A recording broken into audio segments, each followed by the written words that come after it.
Jesi milostiv i čovekoljubiv Bog, i tebi slavu uznosimo, Otcu i Sinu i Svetome Duhu, sada i u vekove vekova. In a world of shadows and secrets untold, where primeval stories make the brave go cold, mighty gods on high and realms below, whispers of legends that shape each soul.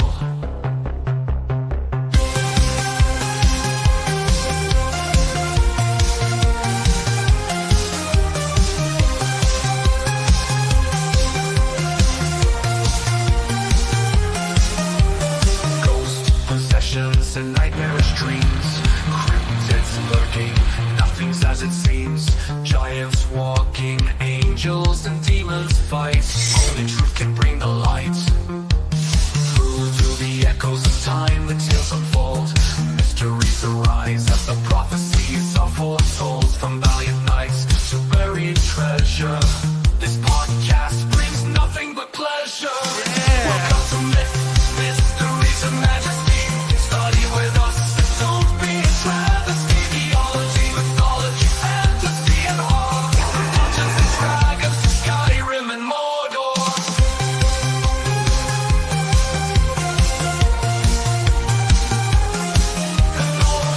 Phantom powers haunt the evening in gothic castles where they're screaming. Wizards cast spells in their towers tonight, exploiting enigmas hidden from our sight. Archaeologists make excavations deep of the ancient tombs where pharaohs sleep. In the dust of ages we chronicles keep, storytelling's power of monsters that creep. Mysteries and Majesty is the place for you to learn about this haunted space. From scholarship to manuscripts of old, unlock the secrets of wisdom and gold.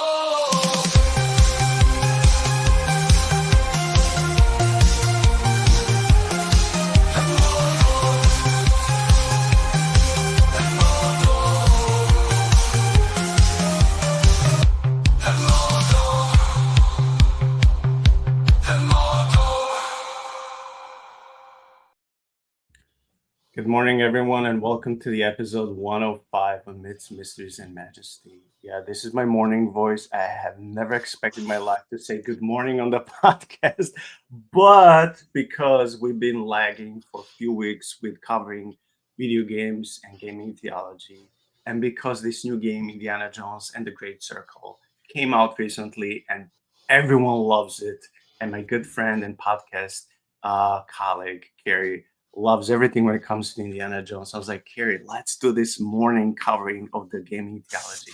But that being said, Carey, good morning. Thank you so much for finding time for the audience and for myself. Can you tell us something about your passion for Indiana Jones? When did it start, and what is it so that you love about Indy specifically?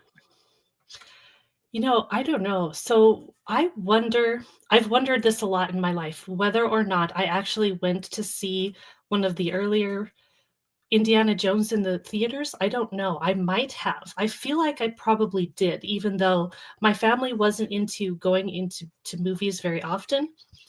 But I feel like I probably watched it in a theater because this was like one of those formative movies of my childhood, series. And just the appeal of it is how well the movies are done, the storylines, and that underlying theme of theology that is actually very strong in the movies, and yet it accompanies action and adventure and all of these things that happen. Of course, the 80s is a time of really strange movies at times, so that might also be part of it, because like being exposed to all of these different movies that have scary elements and weird elements and things, and Indiana Jones struck me as one of those that just rose above a lot of the other ones, I think. And I don't even know what to say. Like when I was in high school, for years people would talk about the fourth Indiana Jones movie. And when I was in high school, I was talking to my friends and I said, it's going to be about Area 51. It's going to be about aliens. It's going to be about Roswell. I guessed that. I was very pleased with myself when that movie came out. Yeah, for me, it will be, I think, most likely archaeological aspects and those enigmas, Yeah. solving them, puzzles, so you can grab something, some artifact that is like God knows when it was made, probably before Christ. So with movies like Romancing the Stone, Indiana Jones, and similar, this is what I would love the most. And also, there's that the old-fashioned humor that is like, it's like maybe cheesy nowadays, but it's like, oh, it's like so needed, at least in those old movies. We were growing up with those. Yeah. Well, and I think also you've got the older, like 1930s kind of comic book feel to it, plus the modern humor, the archaeology, the science of it, and the underlying religion factor. I think that those are hard things to really combine into one thing and make it coherent. So I just think they're really well done. Yeah, I agree. That being said, let's watch this video. And as we go, when we comment, I'll have to lower the gaming sound, which is fine. And we will be playing at 125 speed. I have provided the link from the YouTube channel that is called MKIceAndFire, that very often we use their videos for commenting. Please support them because they only have 4 million subscribers. So let's.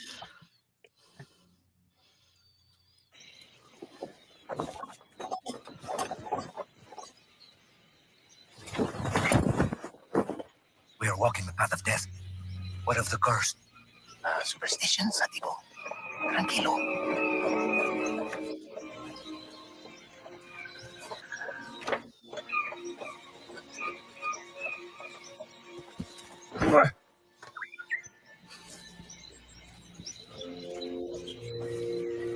I have to say from the very beginning, the design of the interior of the jungle, it looks gorgeous. Yeah. Well, and I love that first moment with the hat. That's perfect.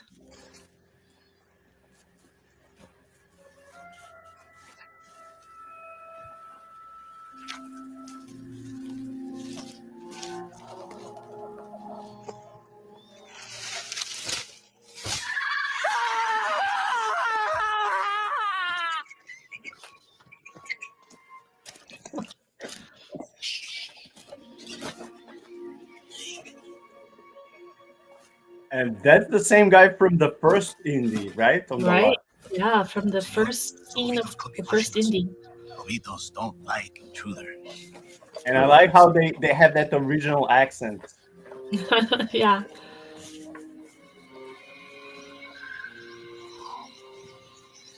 These are definitely better graphics than other indie games I've played, that's for sure. Yeah, all these latest games, they use Unreal Engine, which is version 5 point something. Depending on your hardware, it can be extremely realistic. This was Forrestal's favorite. Why did they leave these things behind? I think they were intent on coming back.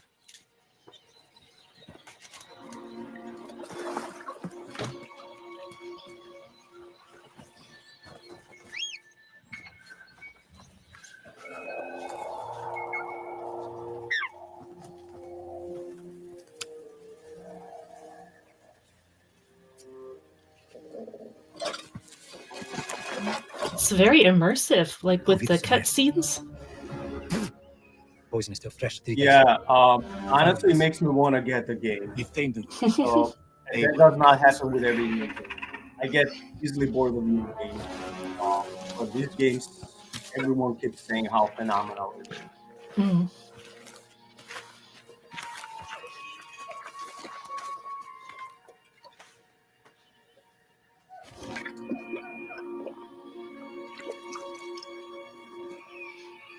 Have you ever played an indie game before? I was thinking about that last night. I think I played like 30 years ago on one of those consoles. It was very primitive graphics. It was indie to the metal. Indie was going from one from left side of the screen to the right and opposite. That was the only way you were able to move. And I remember when he had a whip and he had to climb on a train and fight Nazis. But again, this was very long ago when I was like a kid. And by the way, I believe that the setting of this game is between the first two movies. Okay. So the Yeah. producers of the game wanted to make Oh, it. well, there you go. Yeah. Yeah. Okay. So this is like really close to the first one.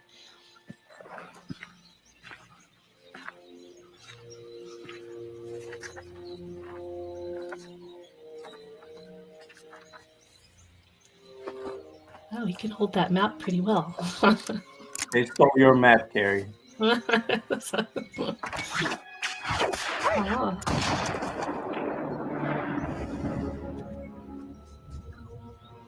Yeah, not too bad.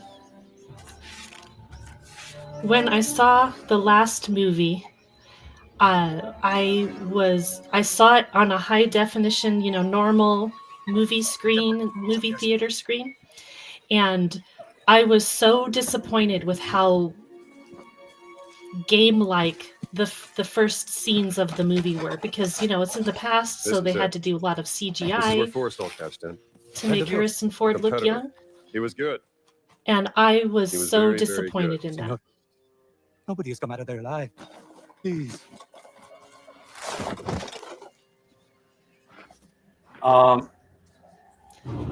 But I then don't know if you're paying watched- attention to details, like even their hairy chest, like everything is so put into details. And you know what? When the game was announced, so many people were skeptical because the last few years, those indie small gaming producing videos, they actually make better and more interesting games than AAA companies that have like billions of dollars. right? So when this game was announced, people were like skeptical, and when it came out, so many people who reviewed their professional gaming reviewers, they're like, wow, we were wrong. This game is amazing. Yeah. Like, I don't mind the game type graphics in a game because I expect that. But when it was in the movie, I was disappointed. But I did see the movie again when that's really gross. In a lower resolution screen without the high def. Stop. And I enjoyed it way Stay out of better the light. without the high definition, actually, because the CGI elements didn't look so CGI. This is impressive for a game, though. Yeah. I see they're appealing to the people from the movies to kind of do the same kind of scenes and things. Mm. Which some people like that, It and was. some people are like, come on, do new Just not good things. enough. But Are you? No, I think this game is done intentionally and perfectly for people who were born in that time, who love and appreciate these movies. And when they see this, their nostalgia Yeah. would kick in. So I think it's perfect. so yeah, I think this is actually this is actually going through the first movie. So I wonder, Yeah, how the first one begins. yeah. So it's not trying to reproduce something different, but it's adding some elements like that. Mm. Yeah, I think like giving us context to the beginning of the first one. Yeah. Yeah. Very nice. Let us hurry. There is nothing to fear here. That's what scares me. And Indy is very handsome.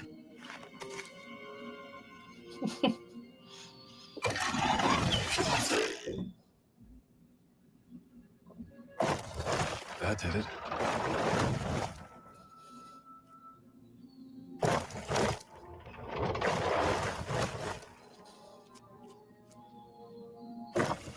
That's it.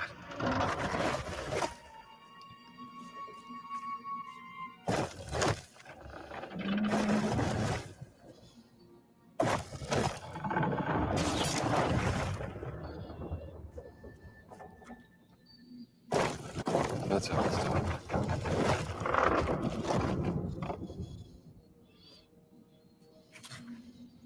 I don't think he spoke to himself this much, though, during the scene. Yeah. They actually did a video when they played the first movie, the beginning, and when they compared the video game, and they said, oh, it looks amazing. Movement, Yeah. words they use, like they say how it's Right. perfect.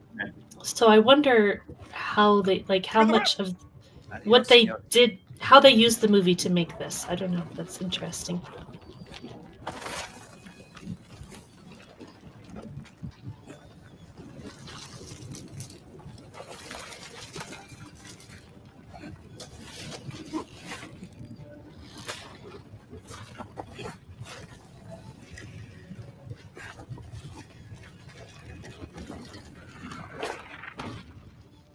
Yeah, don't forget that. It would probably feel a little bit more dramatic if we weren't watching it sped up. Adios, Pito. Yeah, the video is almost 12 hours long, so that's fine. No, yeah, it's fine. See, I was worried you were gonna spoil the game, but I've already seen this in the movies, so it's not. This part's not spoiled.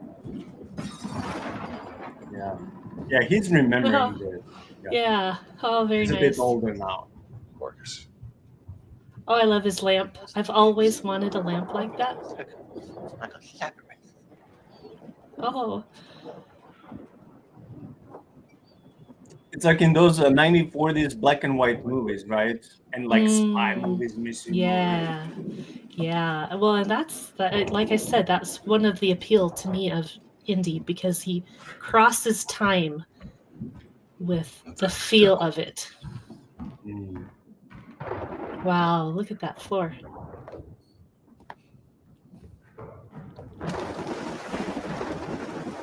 Okay, 1937. Ah, that's beautiful. Damn kids. Yeah, it's scary and beautiful. Someone's getting expelled tonight.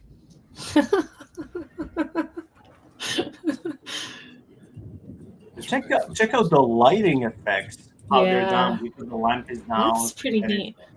Yeah. I like that. It's a dark and stormy night. Perfect to be in a castle and read or tell some spooky stories.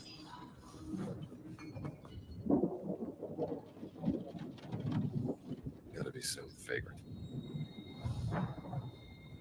No, it's definitely a student.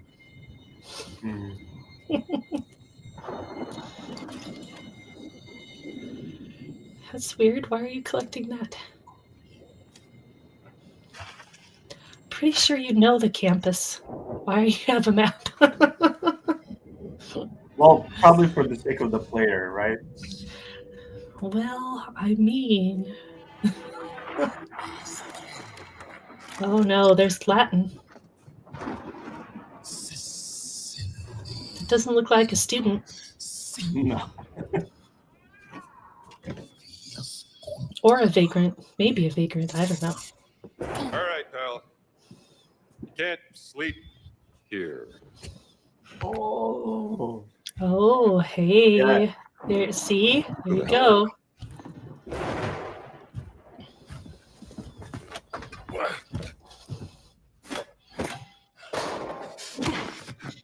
He's practicing for the scene in the movie with the guy and the fighting around the airplane.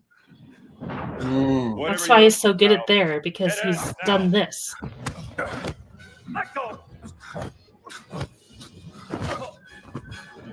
I mean, honestly, he doesn't have big chances against. Fine.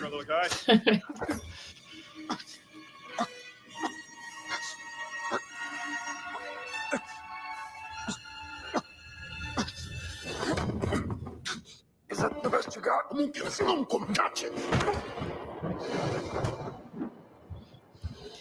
Small man. Harrison Ford is 6'1". You even know that detail? Maybe. Too late for maybe. Indiana? I'd wondered where you'd got to. What happened? Where did he go? Who? The giant. I didn't see any. I caught someone breaking into the museum. He was tall Yeah, He took that's something. usually what giants are. Did you see his face? Scarred. Dark skin. He spoke some form of Latin. Some form of come That on. is- You know what Well, he that was is a speaking. novelty. Come on, Marcus. We need to find out what he took. Yes, righto. This display case has been ransacked.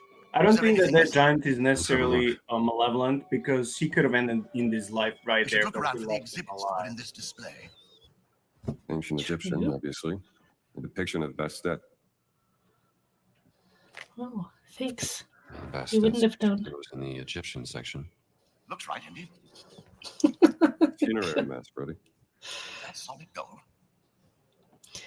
Oh, come on, Brody. You know it's solid gold. Funerary mass goes here. Grand. You're scary. She knows better how the museum looks like Terracotta. than Likely about Indy. I wonder if there is any museum dedicated to the That's where the franchise police of belonged. Indiana Jones movies. Oh, Ugaritic letters. That's the place probably where you would like They to must go. be from rough I shop. would visit that. You would replace the museum tour person. You'll be just like, no, let's do Be like, it. no, let me take over. I can do this. Not I quite. can do it for free. What's missing? SW 003. What was that? Seaway expedition. He took the cat mummy, Marcus. Not the cat mummy. But why? Because it's a cat mummy. Why wouldn't you take a cat mummy? The thief may have left a clue to their identity. Yeah. I would prefer Let's keep looking. a dog mummy. Well, I would think that a cat mummy would be, one of those that's wrapped in gold on one of the layers at least. Yeah. Look at this mess. The exhibits are all over the floor. Yeah, we noticed that.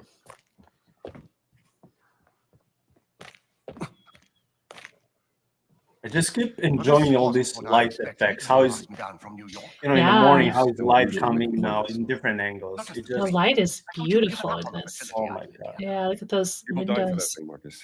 Can't just let it go. I would wander around this room forever, just Mm. looking at the displays. They're pretty cool. Okay, don't go breaking more glass, Indy. Here's your map, even though you know exactly where you are. I feel sorry for whoever has to clean up this Okay. mess before Monday. Mussolini. Remember that time Interesting. doctoral students snuck pigs into Dawson's office? Ah, yes. I suppose it could be worse. Oh yeah, that's what I'm saying. I love these 80s and 90s sarcasm You and do look less than well, Indiana. Must be something here to patch me up. I'm sure the nurse won't mind you helping yourself. He probably does it all the time.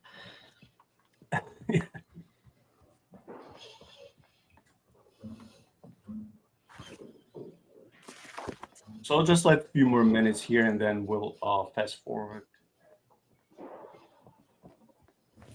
Ooh, typewriter. Yeah. Oh, I have a splitting headache after burning midnight oil last night. I told you. Didn't have to stay. I don't think that's why you have a headache, Brody. A friend in need.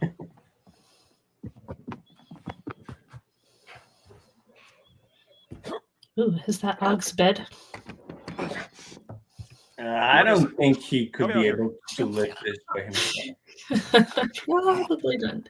Yeah, Brody's not going to help a whole lot either. Ooh, look at that window. Ooh, Oh, sparkly yeah. thing. Don't mention it. Let me just climb on this thing that we just put up. Ooh. Oh, man. Is it? Must have got caught when he left through the window. How, Let's I retire think to the your office. window would have been more broken than Good that. idea. Somebody sure went to a lot of trouble to steal a cat mummy. It was a beautiful piece. You found it in Siwa, didn't you? Yeah, 6 weeks ago. Something about that dig.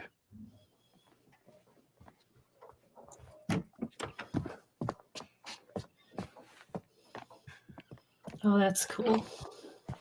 Mm. Look at the fan. That looks Catholic to you, doesn't it? That's the sigil of the Vatican. It looks City Archive, Catholic. if I'm not Okay. mistaken. This isn't just about a cat mummy, Marcus. What are you going to do, Indiana? I'm already packed. Don't I'll need worry my about classes it. covered, of course. Indiana, Dawson seems the likely choice. Maybe Kittredge? oh, look. Someone's left you a gift. Hopefully it wasn't the cat. How long has that been in there? I haven't opened this suitcase for a year. Not since Cairo. Da-da-da-da. You aren't going to... It's a beautiful journal, isn't it? It was probably left by some lady. Yeah. Yeah. Oh, Doesn't say.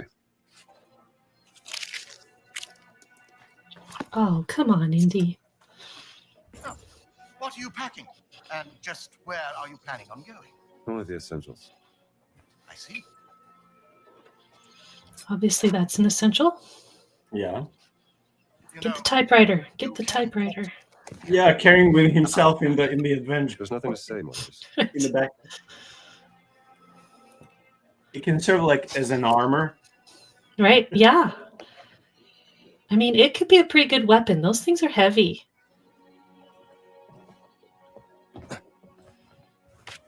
she rang me. Did I tell you that? 2 months back, when What's you that? left for Siwa.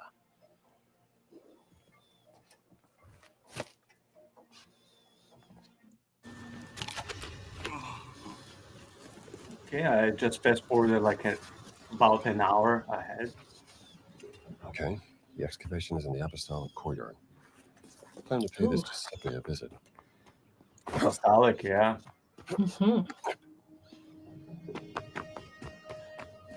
Very nice. Just feel to it. I hope there is no conspiracy about Constantine and Council of Nicaea. I hope they won't go that way. What do you mean conspiracy? Yeah, truths. Billy Carson would admit it's true. Oh, here we go. The ledge climbing. This is what's missing in the latest Tomb Raider with Lara Croft games. This is what's missing. This is how Lara Croft was beginning. Well, of course, Right. with more mythical stuff and, back like 25, 30 years ago. And then last several years, it turned into a different kind of adventure action games. But this is what is missing in Lara Croft games. So I think people who love this type of games, they will fully embrace latest indie. Yeah, but I hope the jumping and climbing isn't too hard. I get so stressed by those things. It's probably why I never yet finished The Emperor's Tomb. That's the one I'm still working on. And every time I get, I got really close and then I had to get a new computer. So Stop buying new computers every once in a while. ooh, pretty. Man, check the floor. Oh, look at marble, shiny. Wow.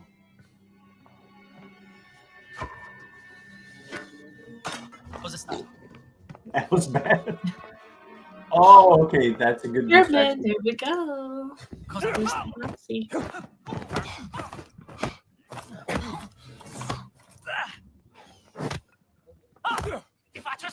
Ooh.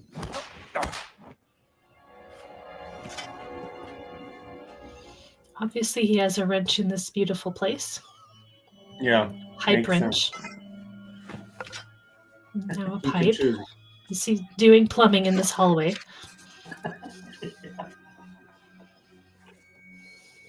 It's me, Mario.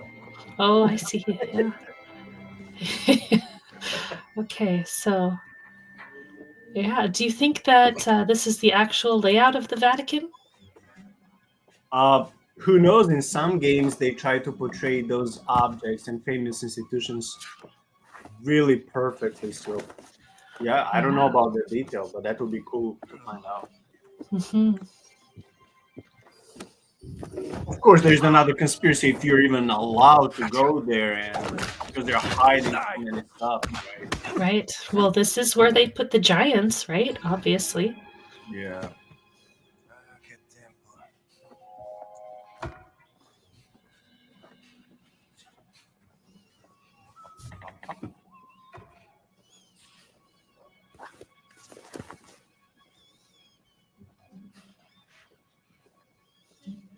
Giuseppe is on this list. Oh, He's a priest now. he had to get in the Vatican somehow. He's stationed in section. His fedora might stick out a bit in the Vatican. Yeah, he's a plumber priest. PP. There we go. They have all types. Yeah. They have internet priest. I may apply. I don't know.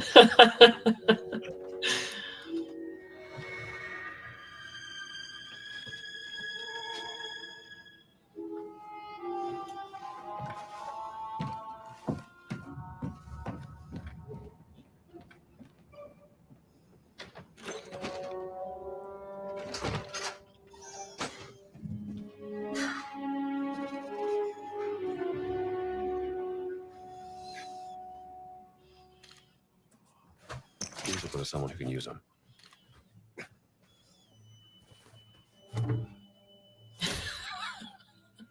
Is that a hammer? Sorry, that was the next point where I wanted to cut White forward. secrets lie buried below. Because now it's even getting more interesting. Aha.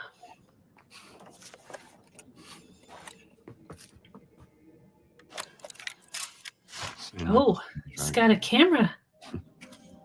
Well, that's fancy for the 30s.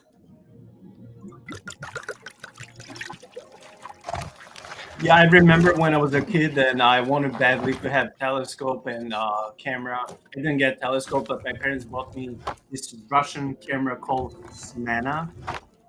And that was when I was a kid growing up. That was my camera. Oh.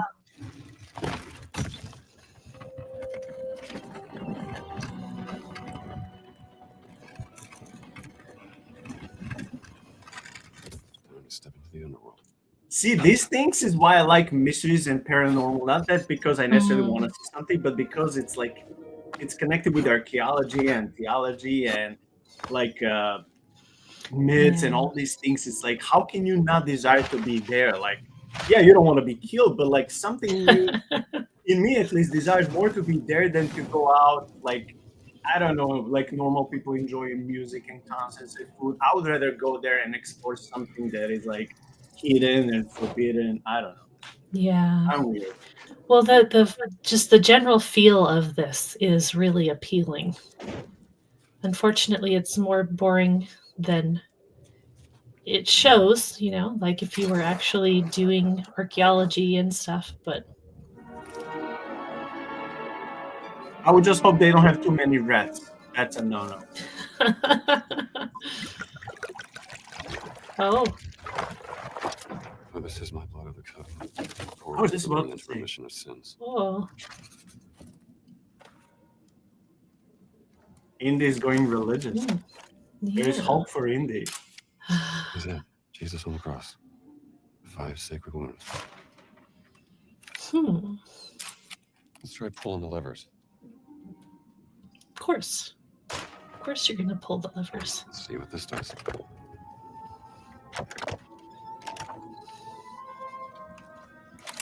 Yeah, and the detail of everything is just amazing.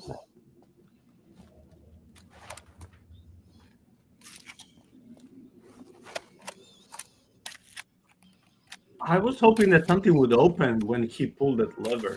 Well, something behind him that was scary. Walking on the sea, and they were terrified. He just quotes scriptures from memory, just like it's nothing. Yeah, well, I mean, remember, growing up, his dad was obsessed with the Grail. She anointed the feet of Jesus and wiped his feet with her hair. Yeah, too bad he never turned to the light side.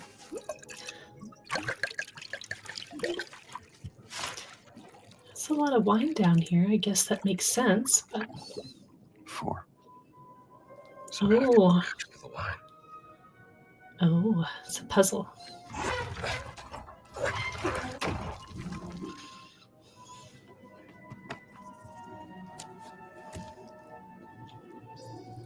Man, look at that torch.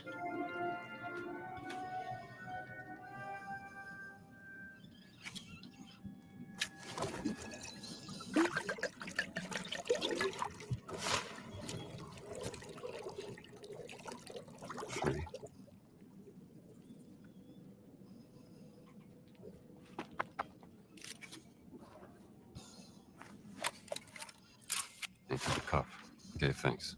He gave to them, saying, "Drink ye all." Let's get this out of the way. He just He's like, this is garbage. It's extra. That one does belong in the museum. Wow, that's a beautiful mosaic. Wow, that's beautiful. Yeah, this wall seems like it could be broken. There's something. There's something about that wall. Yeah, there's that outline. Yeah. Oh, let's Like, let me throw anything. Uh-oh. Yeah, it closed behind him. And he gave to the disciples and said, "Take, eat. This is my body."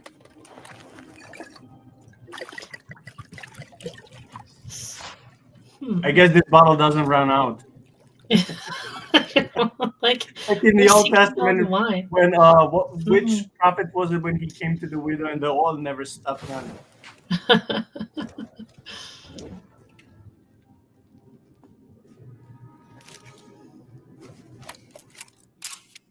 Longinus, the soldier who pierced the side of Jesus with a holy lance.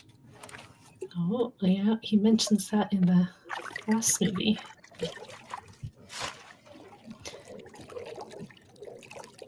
Three. I don't know if that old camera he has is going to be really taking the best pictures in the dark. There must be a way through the wall. I mean, it's a game, so you're right. Yes. Aha! It worked. There should be two. Oh, there it is. Has to do. Oh. Set this guy to 2. Okay. Pull this to 3. This goes to 3.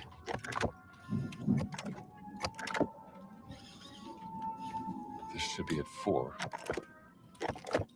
Well, now we know the answer.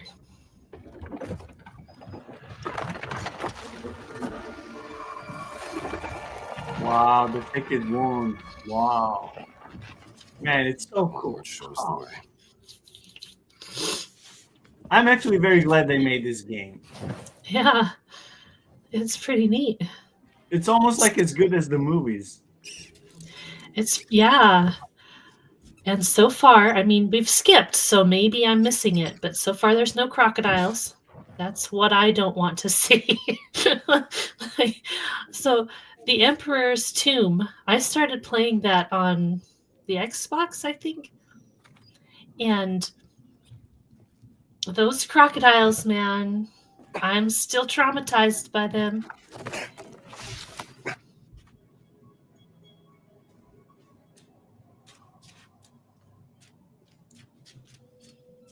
It's like you're swimming and you don't know there's a crocodile behind you, and the crocodile grabs you and the controller shakes and you're like, I know, don't stop it. That actually reminds me of the first Tomb Raider they made.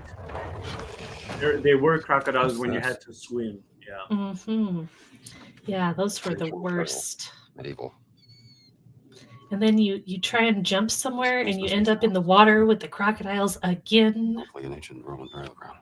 I'll take that. I don't think you'll be needing this anymore.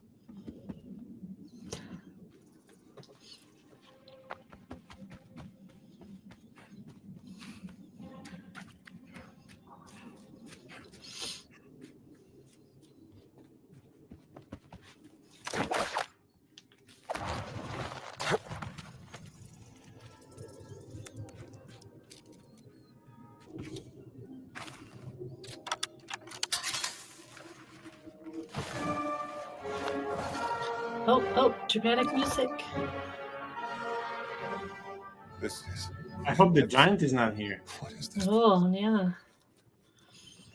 Or the reanimated cat mummy. Tomb of Augur the Giant, who died in the service of God at Escalon. The warrior giant. I found it. Warrior giant. Let me just push this really heavy stone. Too heavy. Oh, there's another wait, way up. what? Too heavy? I don't think anything was too heavy for you, Indy. Yeah, well, his helper is not with him anymore. The short guy. Oh, a comment about Crocs. That No, didn't work. no, Check the other side. I don't like water and swimming. And if there's things in the water, no. Ooh, Oh, I thought he would keep the maybe just seal. put that on the ground. Throw it down. Don't worry about it.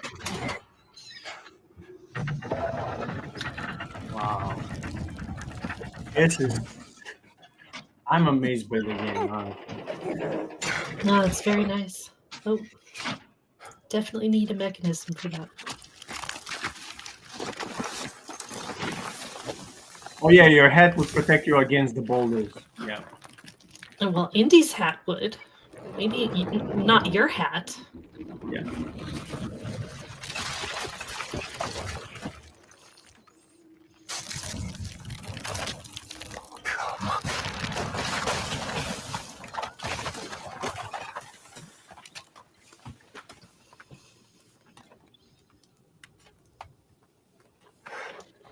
This would be one of those movies or games that I would want to take a lot of screenshots of. Oh, I used to do that when I was younger. But it's You are a like big fella, aren't you? a part of me desires that there are some mummies, monsters, zombies, something coming out from these tombs. I know that's not, so much in his lore, but I'm just saying it would contribute to the atmosphere. Fountain of Confession. Entrance to the sacred monastery of the Nephilim order. Oh man. It's Not the Nephilim order. Biblical.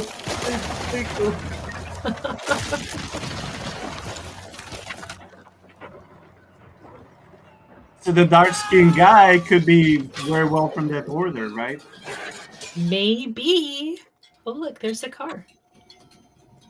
There's a car in the Vatican tomb. That's realistic.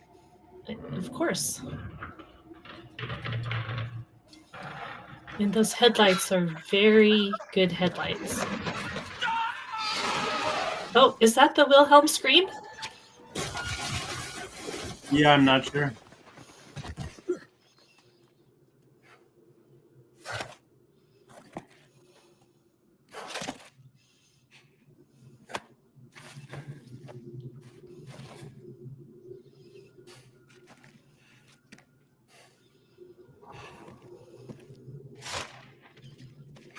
Great. I'll just have to find another way out. Don't worry, I'm sure there is one. See, now here I can see you needing a map, just not at the campus.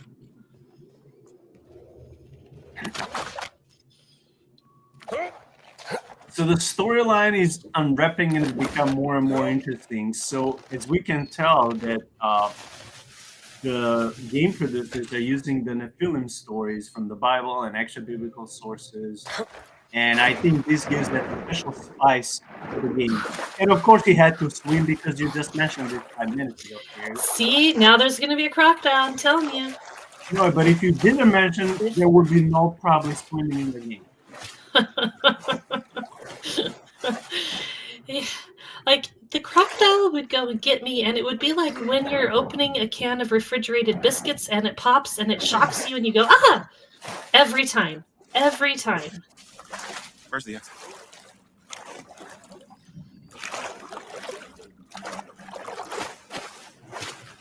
Gotta get this over.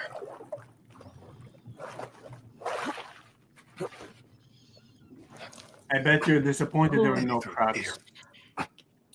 I am not disappointed. But just wait till the next water. I'm sure there is more.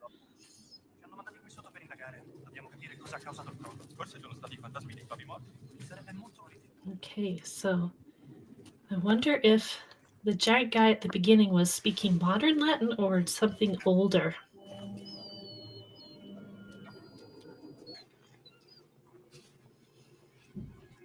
Cosa? Niente. Okay, so He's like, come here.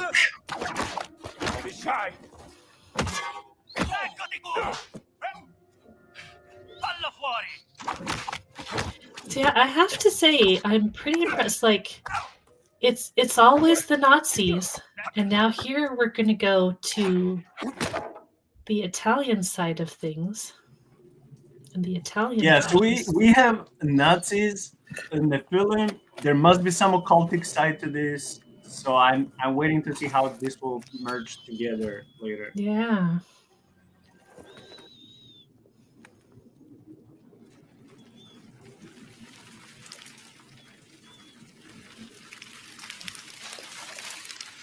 I don't know if I'd want to go in a place like that.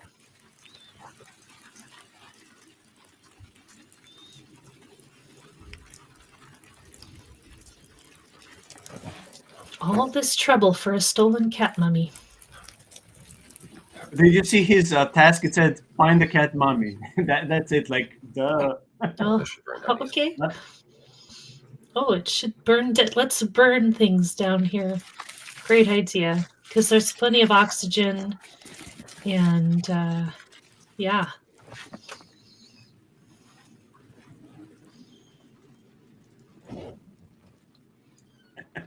Took him a while.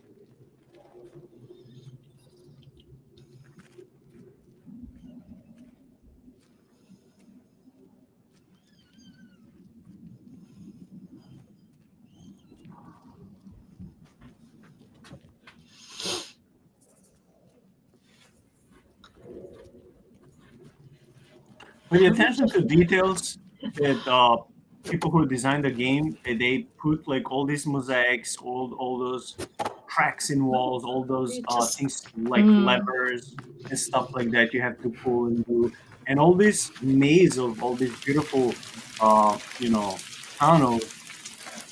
They really did an amazing job. Yeah. Good thing your torch didn't go out. Ooh.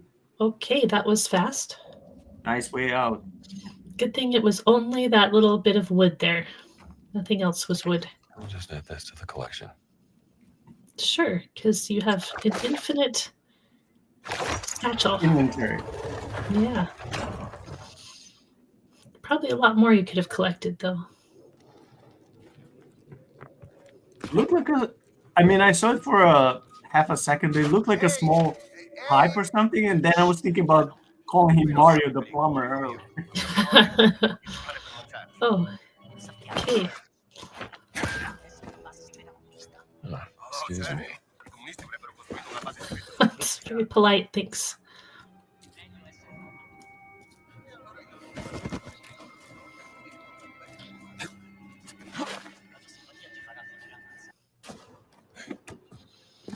Oh, dragon. Okay, this is our next segment. Yeah. Oh, look, he's fixing the dragon. Mm-hmm. Sounds like they did something. And that opened something because that's what happens when you fix dragons. I was honestly hoping it's a gargoyle, but maybe closing. But Yeah. not. Don't break it.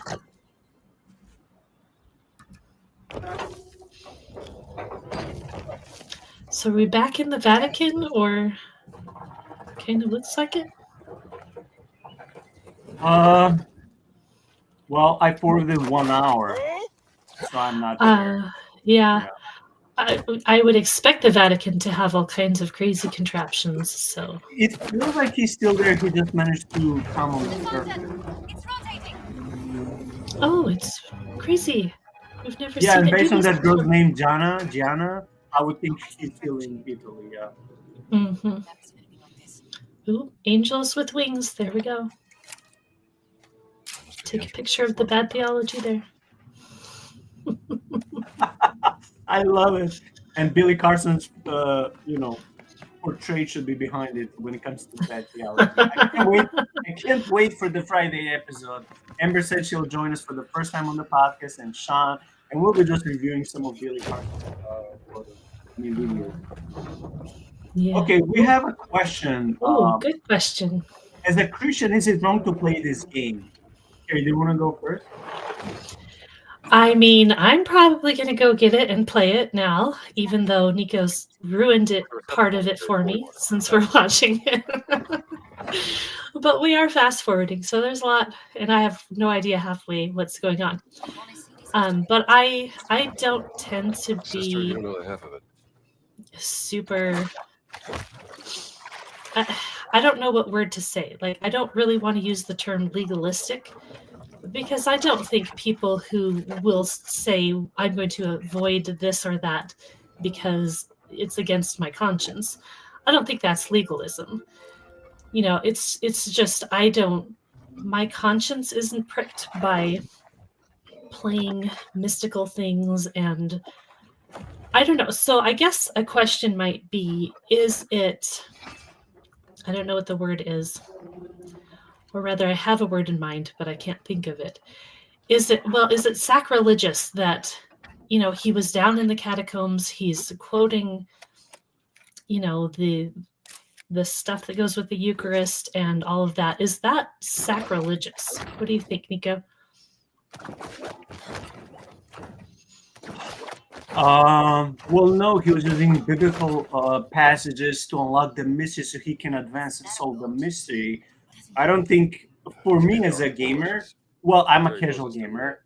I don't think playing 95% of games is wrong, unless they're like porn games or like deeply into like alchemy or the occultic stuff. You're actually making potions and like whatever, you know, pronouncing those incantations. But I love RPG games and fantasy roleplay games, and they always have like mana and potions of healing or fireball. There is nothing wrong about it because you're just playing a game. You're not doing anything like that in real life.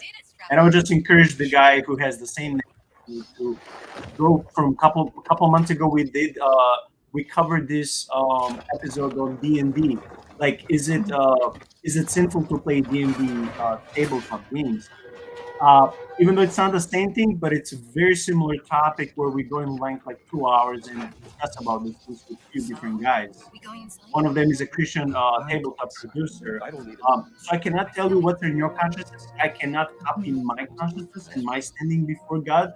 But to me, this would be absolutely no problem to play games, because I play games with, like I said, RPG games. These are my favorite genre of games where you like, Be careful. want it or not, you always have some type of like so-called magic spells, even though these are not real. So for me, this is not a problem. I mean, one of my favorite games growing up was Diablo and Diablo 2. And it has the name Diablo, but you're going to kill Diablo. You're not being Diablo. I remember growing up, in my youth class back in Europe, the youth leader was telling us when she heard of the name of the game Diablo, she was like, "No, don't play that, don't play that." But she didn't know the context. So for me, I was like concerned should I play or not. But now, my 40s, I'm like, yeah, I know she had good intentions, but like to me, it doesn't bother me at all. For my consciousness, my standing before God, I think there are way, way, way worse things that we can do.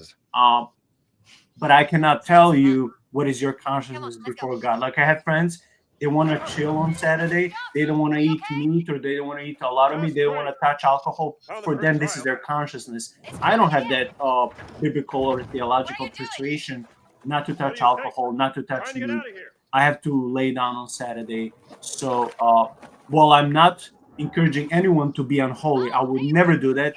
I would also never encourage them to be legalistic. So it's up to you. For me, I would have no problem, like, again, playing 95% of those games that come out almost daily. Right. Let me say Yeah. he responded. Yeah, but Carey, you can Most go. cultures have tested. Yeah, I was just going to say, different things will affect different people differently, right?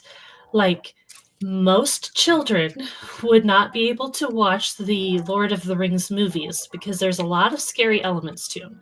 Like, you see the orcs and they're really scary. You don't want to give kids nightmares and bad thoughts. But one of my kids, when she was a toddler, those movies came out and she loved them. Like, even the scary bits, even the orcs, it didn't affect her negatively. And so everybody's different, and everybody's conscience is going to be pricked in different That wasn't so ways. bad.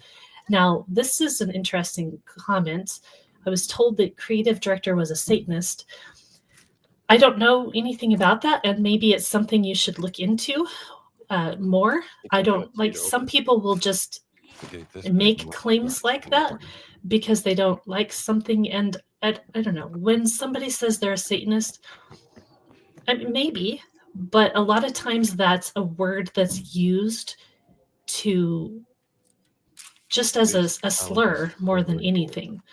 So I don't know, you can look into that and think about it, but for me, that argument would be a genetic fallacy. Just because something comes from someone who does XYZ doesn't mean it's going to affect me in any way. It doesn't mean it necessarily affects the movie or the game or what they made necessarily. Just like what a Christian produces isn't necessarily going to be Christian just because they're Christian. Like, that's definitely the case. So you have to determine it on its own merits and see, are people saying it's because of this and that, and there's legitimate things behind it or not? I don't know. And again, I'd say it's a complete conscience issue. But just because someone is this, that, or the other doesn't mean I'm not going to partake in something that they were involved in necessarily. But I don't know. If there were things that came out about this that showed it was being sacrilegious, then that would be one thing. But we haven't seen anything that I would say crosses that line. I also want to say that in the last couple of minutes while you're talking, I went on Google and I checked in their different websites that say that the creative director, so there are many participants in the game. You have programmers, you have designers, you have coders, you have so many people that participate in the game. It's not just one person that made the game. But it does say on different websites that the creative director sells occult jewelry on the internet.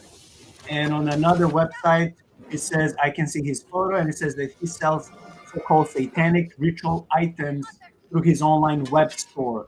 So this is what he's doing apparently in his private life as a business, as a hobby. I don't know, but that doesn't mean that he involved some witchcraft or satanistic items or details in the video game. That can be just assuming the worst about the person.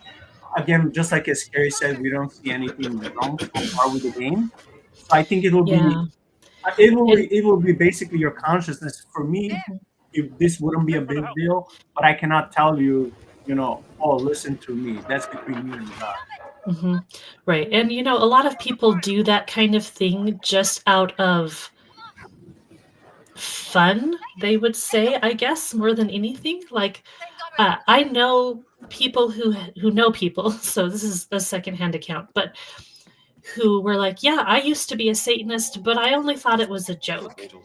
And I'm now no longer that because it's ridiculous and silly and pointless and etc. So, yeah, and that comment you put on the screen, that's good. What Satan means for evil, God can make good. Yeah, and again, you get the same question with like Harry Potter and etc. It's like, well, it can affect you in a bad way if it's causing certain things for you. But for other people, a lot of times things like that will point them more to understanding the goodness of God. And, Harry Potter has a lot of Christian themes in it, and I don't think it was really necessarily meant to be like that. But there is, and, and also like Stranger Things, Dr. Heiser wrote a book, Finding the Gospel in Stranger Things. And it's not like they meant to put gospel elements in the show, but if you're watching, you can pick up on those things and think about them and ponder them and meditate on them and see how those can speak into, good, because story is really foundational to the way we live our lives. And the meaning that you put on something matters. It matters a lot. I quickly saw his online store, e-store. I can see like an upside down cross. I can see pentagram. I can see some book on demon seals and whatever witchcraft. So yeah, he does That's right, this I'm in bothered by a his little heat. as his either business or hobby, I'm a journalist. but that doesn't mean Good. necessarily that this is It's gonna get involved a in the hell of a lot video harder than game. this. And also, he's not the only one who made this. It may be a team of 20, 30, 50 people who worked on the game, and he's just one of them. Right. Well, he and couldn't if be you there. Yeah, I if just you want to say consider, oh, go ahead. Sorry. no. I just wanted to say one more sentence. As a creative designer, he could have been responsible for creating Just some or daily maybe perfecting Just some these drills. religious items that we saw, like how the Oh, statue or the mosaic of Christ or saints or Mary, the cup, the chalice, the cross would look like. But I don't see any pentagram or any reverse cross so far. So could it be that somewhere something is hidden, or that he had some diabolical ideas or designs behind something that we don't see at once? I mean, there's no way I can know this. Only God would know this, and the designer. But I mean, right. I maybe I hope I'm not that my heart is not hardened. I still would play this game, and I wouldn't even think about this guy when I was Right. Right. Well, and I was just going to say, a game is built upon the work of hundreds of people. And so you can't possibly know everybody and what they're doing in maybe somebody random hid something in a game. And I'm not saying that the creative director isn't a little level more important than just your random person working on the game, but still. Oh, Temple of Doom. You're probably the second person I've met that is their favorite indie movie. That's very rare.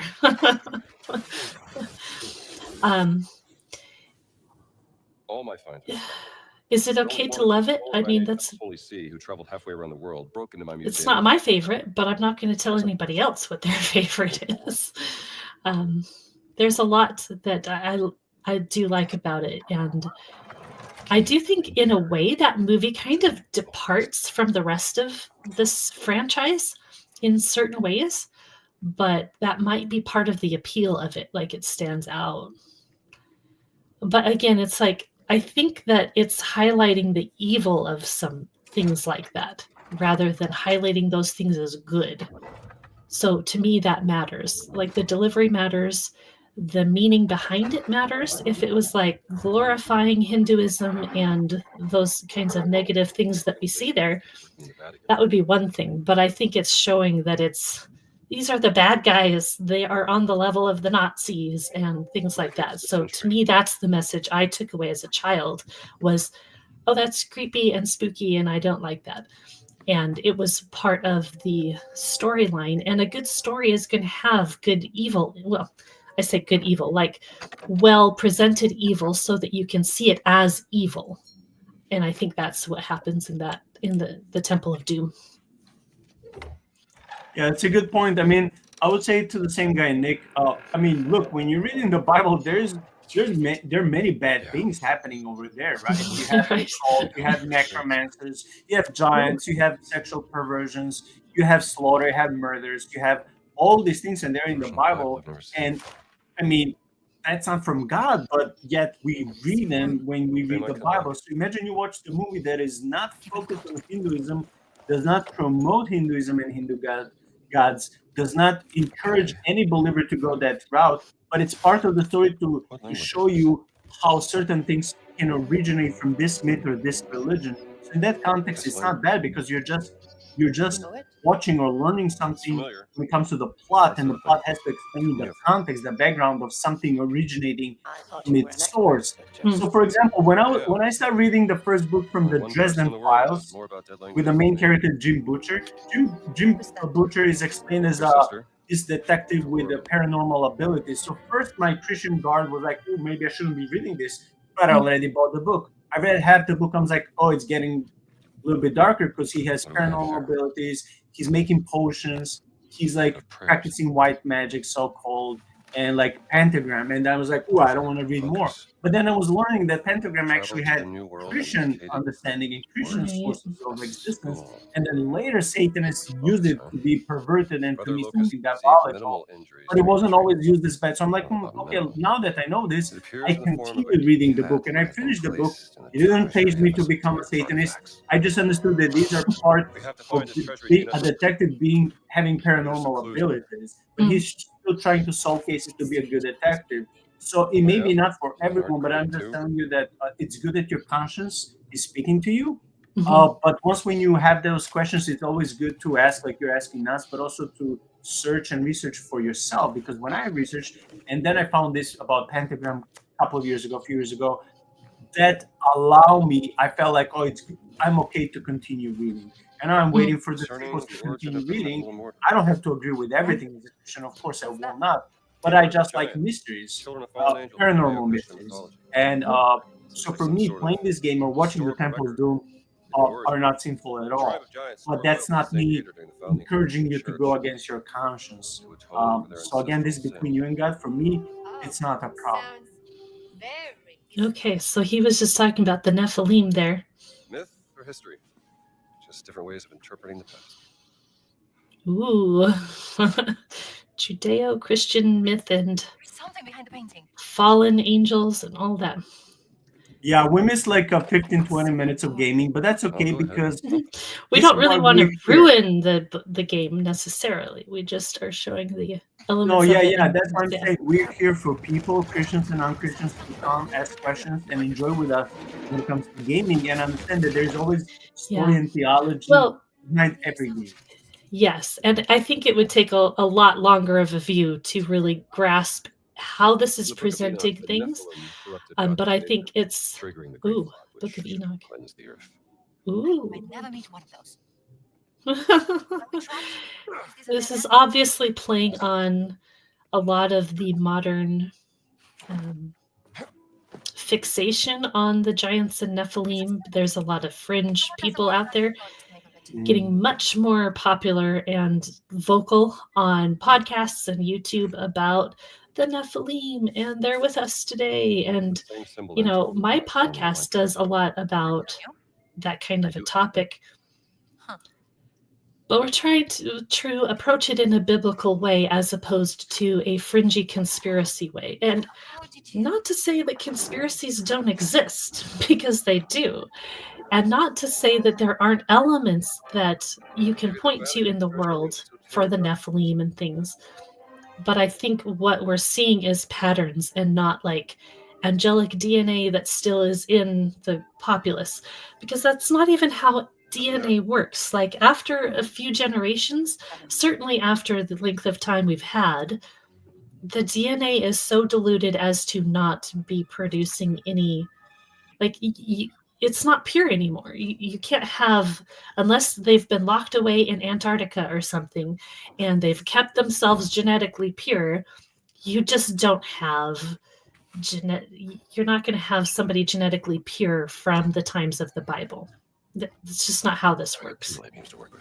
But it's an appealing narrative to people, and probably in similar ways to how you were talking about the appeal of things, right? You want this to be true, and it kind of draws you in, this kind of a story and this kind of a narrative, because it explains the evil and bad things that people have. And I think that's really key to kind of think about, is the evil and bad things and that narrative, because we are experiencing negative things in the world, and you have things that are going on in society and governments that you're like, this isn't good and I'm worried about it.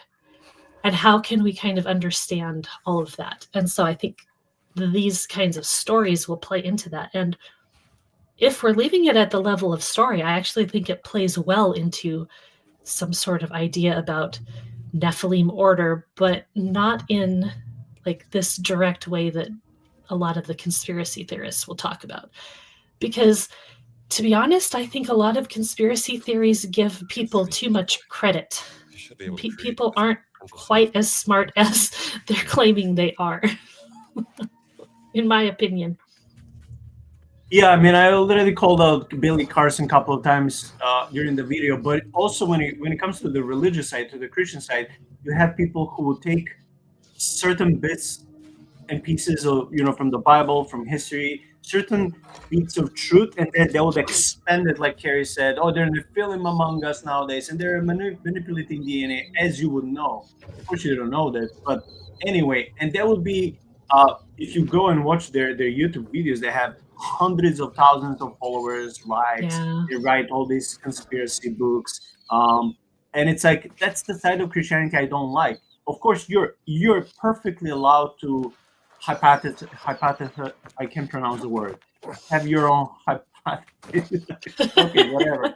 To have your own theories, right, of how the things will unwrap in the end times, of course. But don't make it as this is what the Bible says, or like I do know for sure. You don't know, and You people don't are know. massively talking about this in the last. They started talking about this in the last about 10 years or so. They would take again pieces from history, archaeology, myth, Bible, and they'll like add on science or quasi-science, pseudoscience, and they're like, oh, here is the proof. And that's what I don't like about the fringe side of.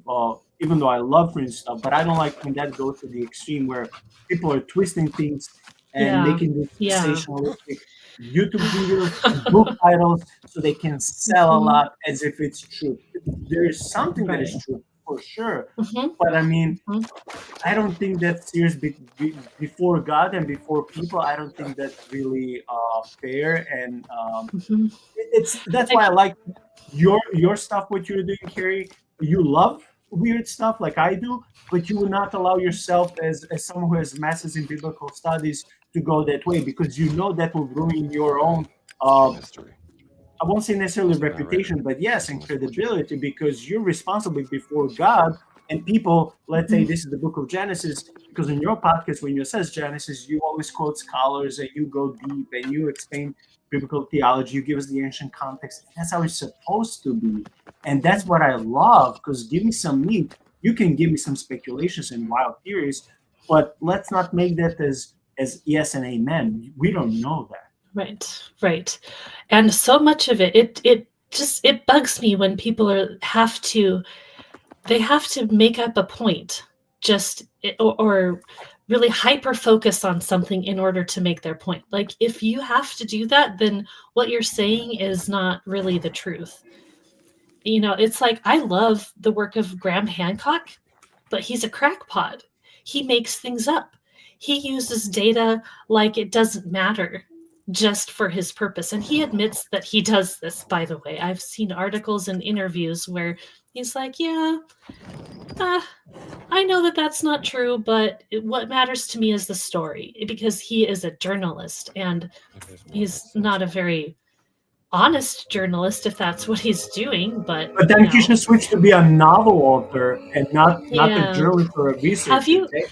Have you read his novels? Because I haven't. No, but you know what's funny? I was thinking about buying some of his books, not novels, but like the research books. But now I'm discouraged because if they're not, if they're not correct, right? I love his book Fingerprints of the Gods, and I'll read it multiple times. But when I first read it, I didn't know enough about anything to understand if he was correct or not. He sounds like he's correct because he has a lot of information. But if you have a lot of information and you're ignoring the people who are like, we thought this was a possibility, but it's actually not, and you just ignore that and go, I'm just going to pretend that doesn't exist, that's unethical to me. And so it bothers me. I have a hard time watching the newer shows that Graham Hancock has done. Not that I don't think he has some points, because he does. I think that there is a lot more that needs to be researched, and he's pointing out some discrepancies that are really needed for today. But he's also twisting facts, and he knows that he's twisting facts, and that bothers me. Like, that's not ethical. I just want to say that here Indy is dealing with another giant, with another of the Nephilim tribe, And whenever the giant is uttering something, it says in the text in Adamic language, and I think that's so cool because no one knows how it sounded like, but they're trying to. Yeah, he was looking through books earlier, and it was some secret unknown language, and that must be it. He's translating it or something, like the original Adamic language. That's interesting. People like to theorize about that. Like some people will say it was some unique pure language. Other people will say Hebrew was the Adamic language, which doesn't really wash out in history. But I think it's Proto-Serbian. Definitely. I'll be like Graham Hancock, like, dude, I can't quote it, but just trust me. See, you need to get on the bandwagon. Come on. I would read your book about Serbians. Your Graham Hancock-esque book. Although I would rather read Hancock than Billy Carson anytime. Yeah, at least Hancock is genuinely using stuff, and he's not twisting everything. He just twists enough to make his point and be a little overly speculative at a lot of times, but not everything Hancock is doing is twisting things. Just sometimes.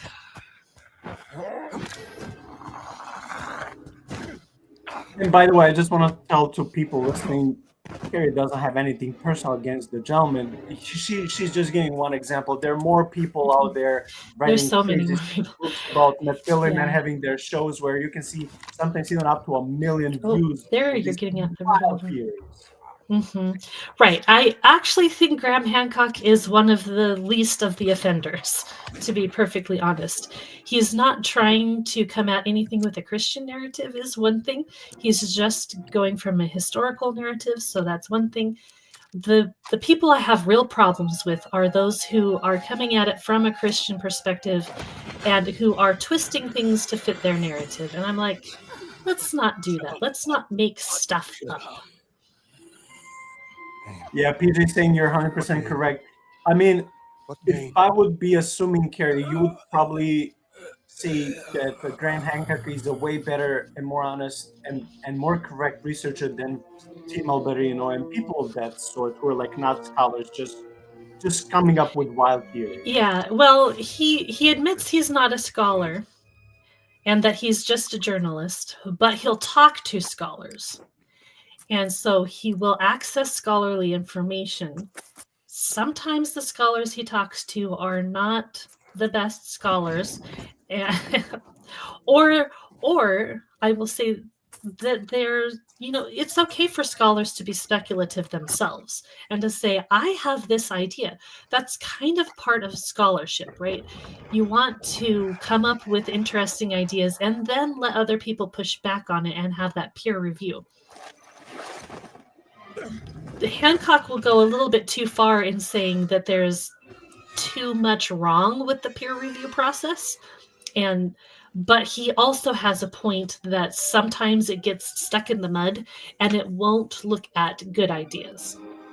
And it will refuse to look at certain things that push against the envelope. Sometimes that's the case. I don't think it's always the case, though.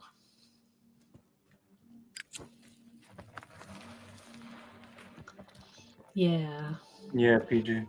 Yeah, absolutely. He just presents everything as if, well, here you go. Everybody should agree with this, when really it's something that people shouldn't agree with. They should consider as an option and investigate it and see whether or not it fits the rest of the data. But you can't just cherry pick data and say, this part is right and this part, I like this because I like it.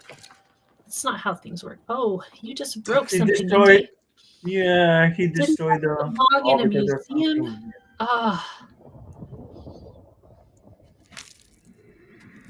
And again, everything is collapsing. The ceiling is about to fall down. Of course. That's what happens when you break artifacts. Next. Gotta be next. Gotta be. So is all this light coming from his little Zippo lighter there? Oh. Well, Oh, no, the there's sand natural is- light. But I wanted to say throughout the whole game, I see this yellow circle, which is telling the player where to go. Without Okay. it, the game would be much more realistic and more difficult. But in a way, this is like semi-cheating that the game allows you to show Yeah. you the way out. But I hate games where you just really don't know. That is so obnoxious. And that sand looks way too soft for him to be just riding the wave on it.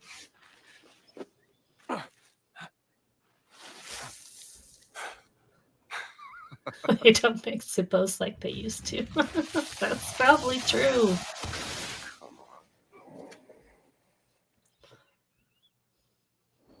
I think his head is undestructible. Oh, he was. Oh, I didn't know he was in the pyramid. I missed that part. So he got buried, but conveniently not his mouth. That's good. And his hat. This is funny. What are you doing, Dr. Jones? Oh, no. Wait, PJ, how do you know that? Because they don't make anything like they used to, that's why. You don't know its power. The power of this. But I am the one unlocking its truth piece by piece. Mm. Oh, yeah? I saw the dream stealing. I found that stone. Here's what you're missing, boss. Archaeology is a game of wits. Determination of proper reason. Come on, he's not wrong. Let me tell you what you are missing, Dr. Jones. While you were playing your pointless game, I was playing you. Oh, I can hear your gears turning now. You're wondering if maybe you should have built yourself a life of meaning instead of ending up here, dead and forgotten in the sands of Africa. Africa.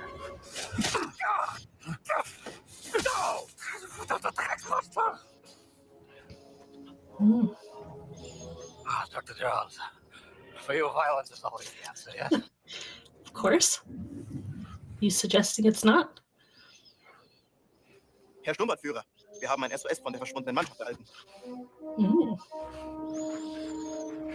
Wo sind Sie? Im Himalaya, Herr Sturmbannführer. Im Himalaya? Das ist ein gefährlicher Aufstieg zu dieser Jahreszeit. Überlassen Sie das mir, Herr Sturmbannführer. Um Gottes Willen, nein, was bitte? Ich werde doch nicht meinen wertvollsten Mann bei so einer gefährlichen Mission riskieren. Aber es wäre mir eine Ehre, einen so herrlichen Sieg für das Vaterland zu bescheren, Herr Sturmbannführer. Also, wenn Sie unbedingt darauf bestehen, aber Oberst, vergessen Sie nicht. Ihr Erfolg würde nicht nur mich, sondern sicherlich auch den Führer zufriedenstellen. Jawohl. Bitte ziehen Sie sich warm an. Jawohl. Alle da!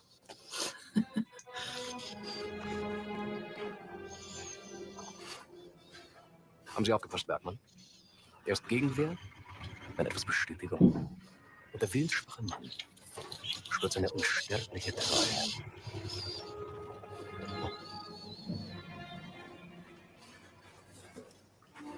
Oh, now you've done it. You've picked up the hat. That's it. He's not See? worthy to pick up. You'd your- probably survive if you didn't pick up the hat. Jones. Wow, that's a good throw.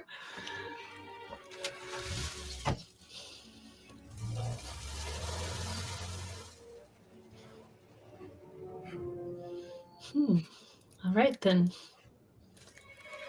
You're buried with the No, you don't. pyramids. No. Scorpions are coming. Oh, okay. That's not cool. Get away.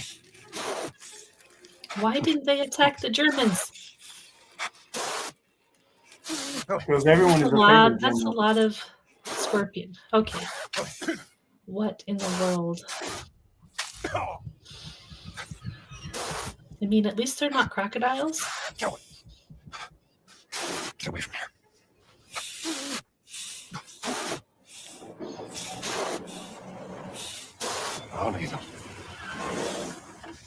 Oh, okay. Yep. Go back in the sand. Dr. Jones! We're coming, Dr. Jones! He's losing consciousness, Gina! Help me! You probably need a tool or something.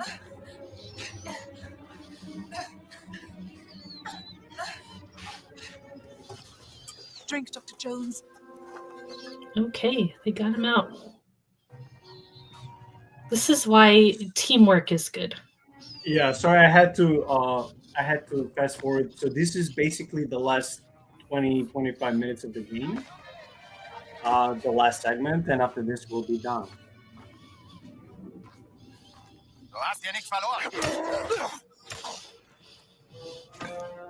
Oh, the pipe is better than the hammer, I guess.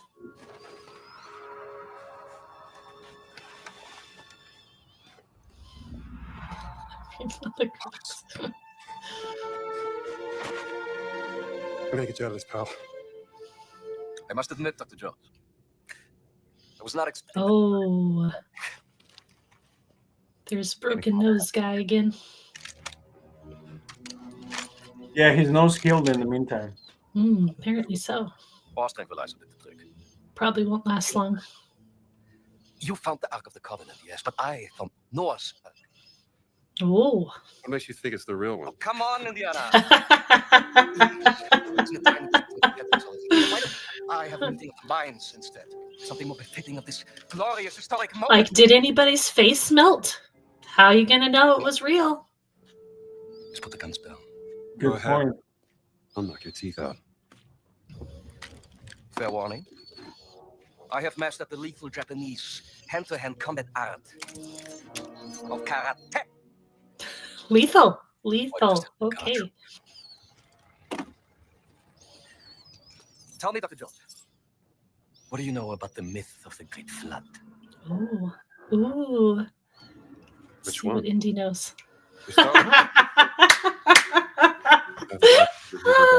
Sumerian creation myth, the Great Flood of the Chinese Ganyu, Blood Deluge of Ymir, and of course there's the numerous Greek myths. Well, the names of the survivors change. Appear under They all point to the same real event. Gut, napisz him.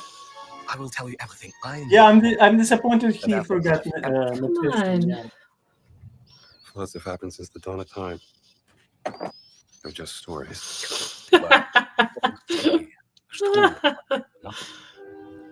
And I know one you haven't heard of. Ooh.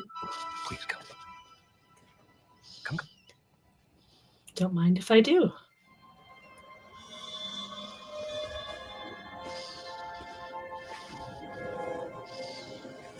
Oh, that's the thing he picked up earlier. We saw that. In North Africa. It details the story of the flood myth and its connection to the Great Shock. The Megatron. The Oh. He's going in. All right. Let's get all rabbinic with it. The angel gave Noah 17 stones, all imbued with the power. 17 stones, 17 words. Each stone connected to one of the locations. 17. Okay. Noah used the stones to gather animals from around the world, and then after the flood. 17 is connected to the dates of the flood.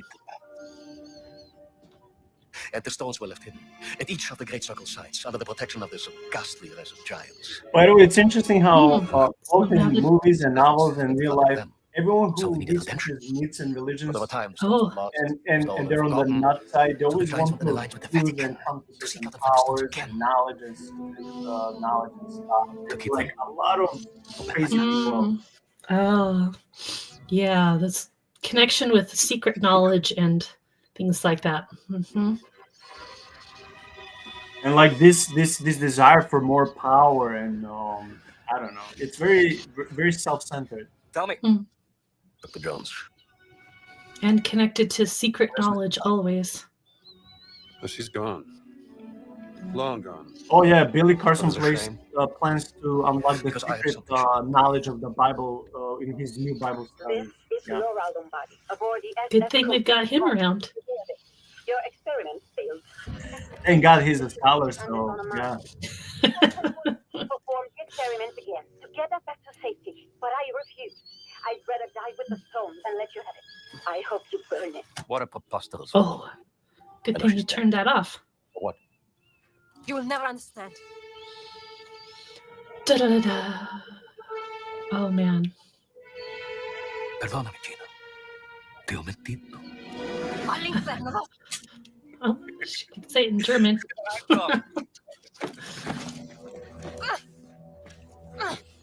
Drawn to the memory of that sister like a rat to a stinking piece of cheese.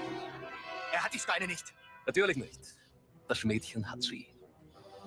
Mhm. Your weakness for the fairer sex has caused you to make many questionable decisions. Oh. What's this with me? You're messing with powers beyond your control. People do that a lot. You should know by now, Indiana Jones. I am always in control.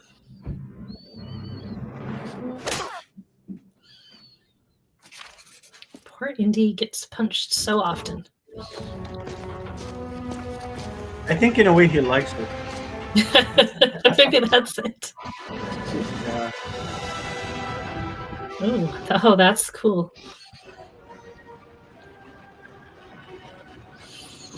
Oh, look, Yeah, there it Dark is. coming out. It's perfectly intact. Look how it's not, degraded over time or anything. It's not too dark. Oh, okay. Did they put it in it holds water? Stays afloat? I mean, it's the Ark. Why wouldn't it? Pardon me for interrupting you two little turtle-typien, but pay attention, Dr. Jones. You are about to witness history being made. Now, as your dear sister found out the hard way, using just a single stone is extremely unpredictable, completely useless for warfare. No. We need all the stones. Obviously. Oh, man. You How don't would it have be one? to sit on the Ark? Yeah, this is where the politics part will come. How people abuse power and knowledge. And then it's sealed, like, Shoving the stones into the wheel of the Ark and speaking the words in the correct order will grant me the power to travel to any location I want in an instant. The gift from God given unto Noah, and now given unto me. Imagine this gift in the hands of the mighty German Wehrmacht. A panzer division appearing out of nowhere in the middle of Times Square, Washington, D.C., or in front of your university. Oh, man. Don't want takes in front of this college. Traveling before our feet within a single day. When you write about this, Mr. Remember, Emmerich Bottom, with 2 M's and 2 S's, like SS. That was a weird comment.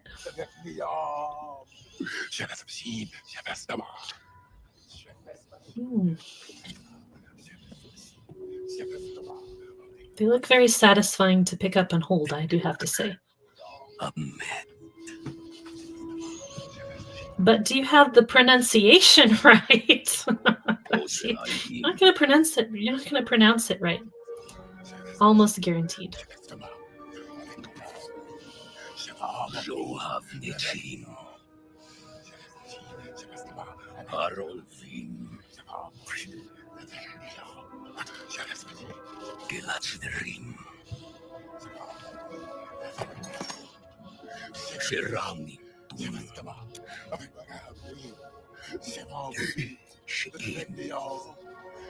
A fancy hairpin. I don't see how her hair held that, but okay.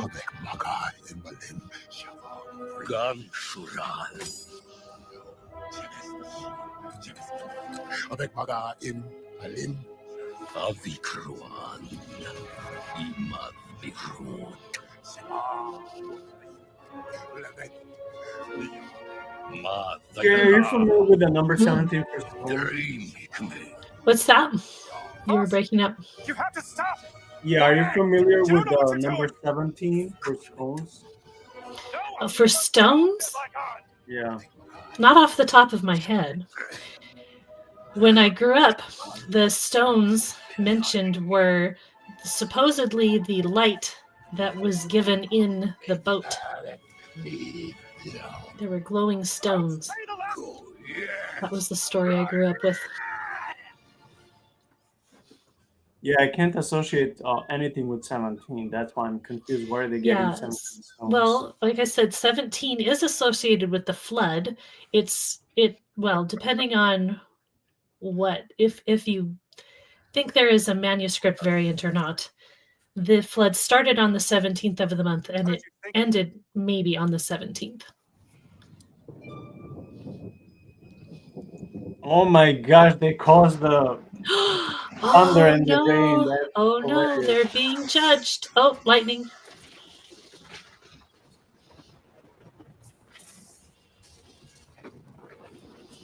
See?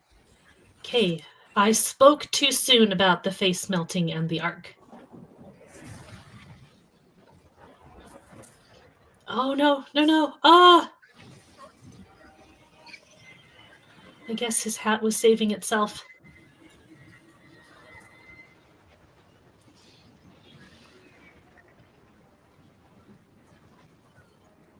Oh man. Okay, so my question before we see what's happening, like, what do you think? Who did they summon? Because it cannot be the devil, right? So would it be God or an angel or the angel of the Lord? So there's a very strong tradition that the flood wasn't just well, you have the idea that angelic beings are over the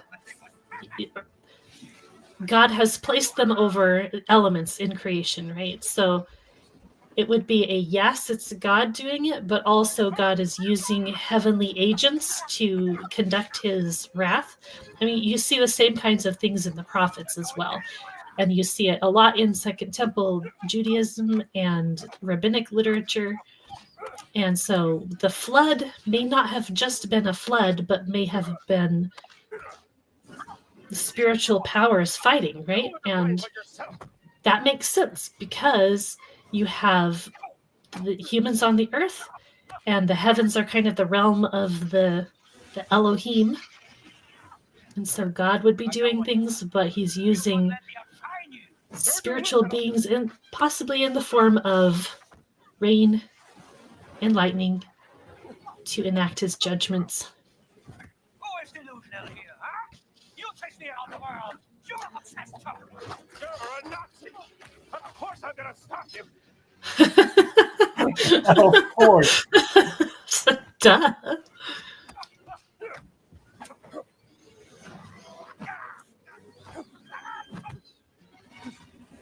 I know what it is. You're scared of fire enough. Oh, power!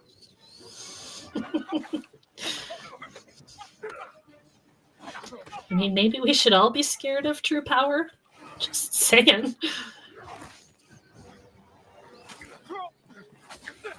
Wow. It's a pretty good fight scene. It's time. Kill. Hack a neck. I have to say, I wish there was a scene where he would be riding the motorcycle. That would be cool.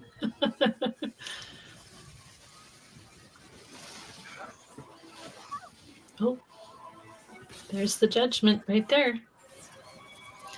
Glowy stones. Oh, they do glow.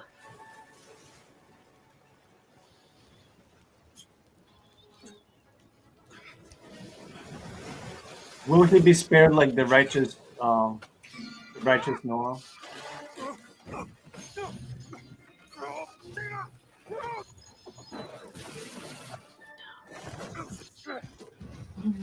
Ow. I want you again. I know karate. Okay. I can't take this body now, does it show? That must. Oh, yeah?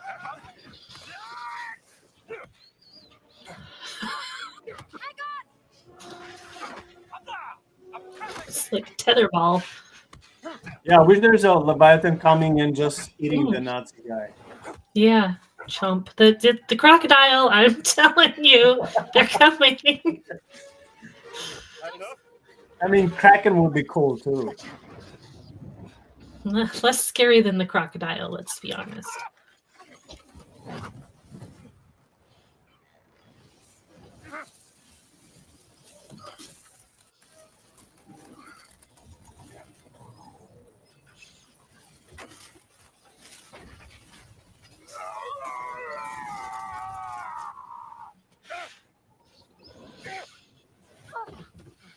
So this giant is supposedly a good guy. I don't. What is he trying to do? So it's interesting to me the little stones with the writing. It's not cuneiform. It's little circles, which I guess that's like the great circle, and so the themes are circles, and it's got to be better than cuneiform. Circle writing is better than triangle writing, I guess. Get away from there! Move!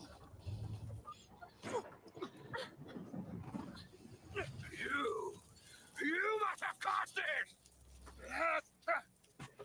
Move away! Oh, wait. He's...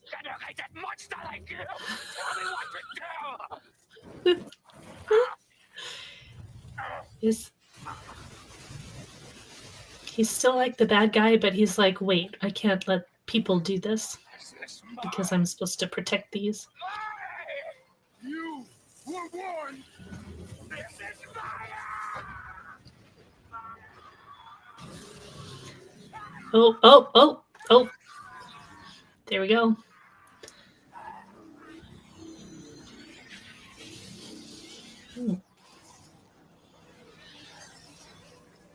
Gruesome.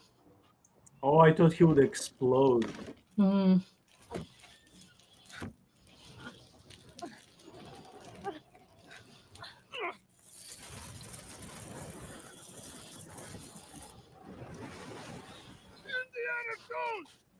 Focus!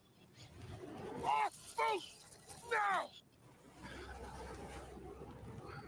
Okay. Good guy Nephilim there. Probably the only one on the planet. Oh, man, here we go. The Ark is not going to be able to be found anymore. Okay. Is it a portal? A portal. Wow. Oh, okay. All right.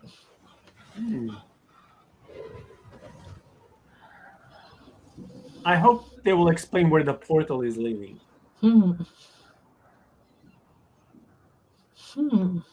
Okay.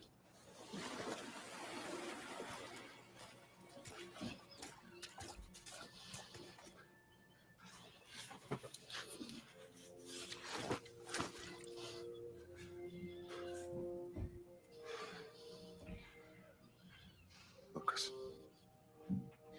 You think he survived? I honestly have no idea.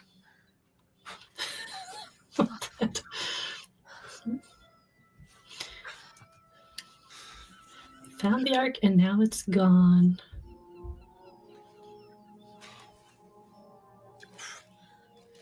I think he proved he was worthy. Oh, okay. I was waiting for that. No, as I was saying earlier, like his head is like Mjolnir. It cannot be destroyed. It always comes back. It's honestly like Mjolnir. Seriously, it's basically a character itself. I guess this is goodbye. It's like if you've ever read the Wheel of Time books, This is yours. it's like Bella the horse. Thank you. I knew she was never going to be gone. I want to stick around for a while. She's crucial to the end. Go with the sights. There's a war coming. And I have a hell of a story to tell. And I think you will be too busy chasing the past. I don't know. Think I could make room for other things? Well, not me. Not now. Too much. Well, speaking of the Wheel of Time, I'm waiting for the season 3, which should be coming in a few months. Oh, I haven't gotten myself to watch those yet. Honestly, it's not that good. Season 2 wasn't well, season 1 either wasn't bad, but wasn't anything spectacular. Mm-hmm. Yeah, I don't think it's probably worth my time to watch. The books are so good, so good. Timing when all of this is over. Yeah, PJ agrees with you. Yeah. Maybe we can have that for the dinner. I mean, how much more fancy do you need to get than being on the Ark?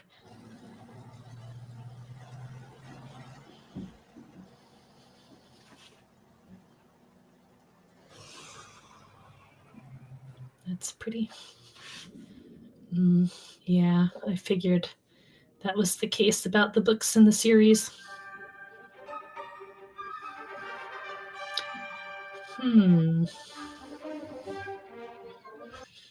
So we don't know where the portal went, as far as I can tell.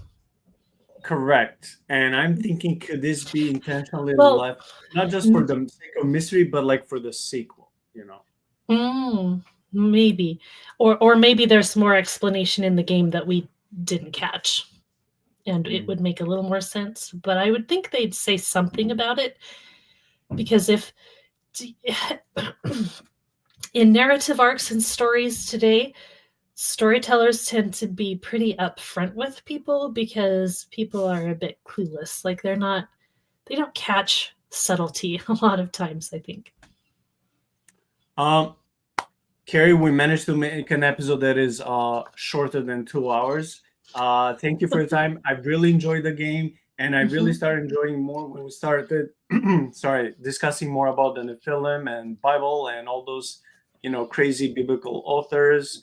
I mean, not biblical authors, but religious researchers and their books. And it started becoming more and more fun. And then we got some interesting live comments. So I also want to thank the audience for joining us in this very weird time for me, at least, because I'm not a morning person, but I had to do it because, again, we've been skipping gaming sessions so we can produce other material on Fridays. Again, I think this is the game that I would eventually get. I really like it. I can't tell about many negatives. Yeah, I wish there was like a motorcycle part. Maybe the game could be a little bit longer, but overall, I think it's easily at least 9 out of 10. I like so many things about the game. Carey, would you like to give any concluding thoughts? Well, I'm probably going to get right off and go download the game right now, but probably, I bet, you skipped over the crocodile parts intentionally so that when I go to play the game, I'm going to be surprised by them. I just know that you planned that. I know it.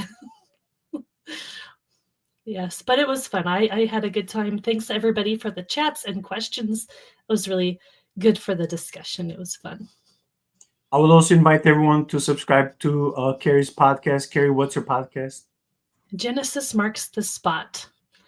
Talk about biblical theology and the context of the Bible and the things that we can actually see in the biblical context and how the original authors and readers would have understood it, rather than a whole bunch of modern speculation and things like that. Yeah, it's a great podcast, so please subscribe and in that way support Carey. She also has a website where you can go to the store section and see many phenomenal things that she's making, including, look how beautiful that mug is. And she also has pillows.